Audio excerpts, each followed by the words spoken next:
Hey everyone, Sean here from Orc Empire, and today we're continuing to talk about the deadlift. Last week we went over the conventional style and went over some safety tips, execution, and setup principles. This week I'm going over both the trap bar and the sumo deadlift. If you've never seen these before, the sumo deadlift is done with the same bar as conventional, and the trap bar deadlift is done with a bar that's shaped like a hexagon. These are both very, very important deadlift variations to use, both for a competitive powerlifter, an everyday gym goer, and athletes alike. A few things before we get started. When you're doing a deadlift, you always want to make sure that you stop between each rep to reset yourself and recreate tension in your body.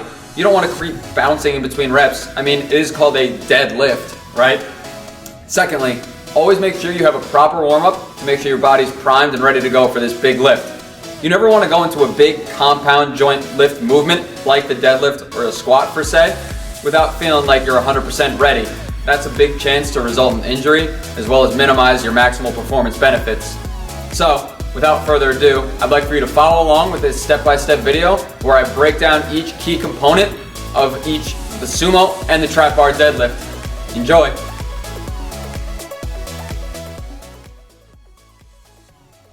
You start the sumo deadlift by placing your feet wider than your hips, toes pointed outward. You first take in a belly breath, tilt your belly button up towards your chin to lock your ribs down, and sit back and then grip the bar. You take the slack out of the bar by rolling your shoulders up and back and then engaging your lats. From there, you want to drive your hips closer to the bar to lift your logo on your t-shirt up and forward. This helps us keep a proud chest as well as drive our hips closer to the bar, as you'll see once we turn to the side view. You want to squeeze and spread the floor apart with your feet in order to create a nice and tall lockout position. From the side view, when I drop down to lower and grab the bar, you'll notice that my hips will drive back and create a 90-degree angle as if I'm sitting in a chair. This is important because then that allows you to drive your hips closer to the bar, pulling the shin in towards your knees to properly engage your lower half.